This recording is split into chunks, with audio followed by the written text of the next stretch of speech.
আমার বাপে আমার শাশুড়ির কেমনে করে? মানে মাতেব্বর সাহেব, আমি বিয়ে করছি 3 দিন হয়েছে, এর মধ্যে আমার বাপে আমার শাশুড়ির কেমনে করে? মানে বিয়ে তোর খবর নাতি দিম, তোর থেকে আমি ভাত খাবার চাই। আসাদুল ভাই, কামটা করলি কি? আর শরম দিস না, হেও আমাকে চাইছে, আমও হ্যাক চাচ্ছি, সমস্যাটা হইলো কি? এটা একেবারে সম্ভব?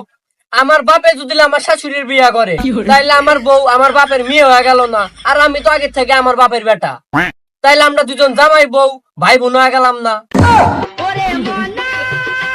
এ বাবা, একটু মেনে নে না, দেখে যদি চলার মতো হয়তো মেনে নে। কেমনে মানাই নিব? আমার শ্বশুর বাড়ি আমার বউয়ের শ্বশুর বাড়ি একই জায়গায়, শুধু কি তাই, আমার বাপের শ্বশুর বাড়ি আমার শ্বশুর বাড়ি তাও একই জায়গা।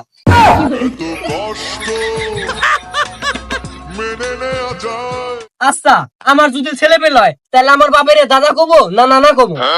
আবার আমার বাপের যদি ছেলে পেলে হয় তাহলে আমার মামা কবো না দুলাভাই কবো?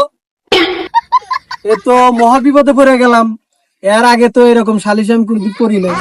ও মাতেব্বার, তা নাই বাতি দিলাম, আমার আব্বারে আমি শ্বশুর কমু না আব্বা কমু? এ আমি কি প্রশ্ন সম্মুখীন হলাম রে? এ গেদা, তুই না তো বাবের না ড্যাডি কো। হ্যাঁ মাতেব্বার, আমি না হয় ড্যাডি করলাম, আর আমার বউ কি আমার বাপের শ্বশুর কবো না আব্বা কবো? আর তো কুলাতে পারলাম না, মহা মুশকিলে পড়ে গেলাম। মাথা হ্যাং হইলে না মাতেব্বার, আমি কি আমার শাশুড়িরে মা কমু না শাশুড়ি কমু? এ গেদা, তাহলে এক কাজ কর, তুই মাম্মি ডালনি কি বল।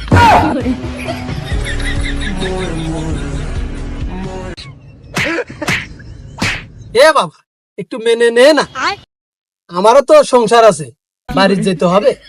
এ মাতেব্বার, তুমি না হয় বাড়িতে গেলে, আমি কই যাবো? আমি তো বাড়িতে গেলে মনে হয় আমার বাড়িতে আসলাম না শ্বশুর বাড়িতে আসলাম। বিশ্বাস কর ভাইস্তা, আমি নিজেও জানি না। ও আসাদুল ভাই, তোমার সেটা তত্ত্ব মেরে দিই। এ আসাদুল ভাই, তুমি এটা কাজের কাজ করলা, তোদের বাপ বেটা সালিশ করতে তোর দাদারে লাগবে, আমারে মাফ করে দে। আরে আমি জানো কেডা?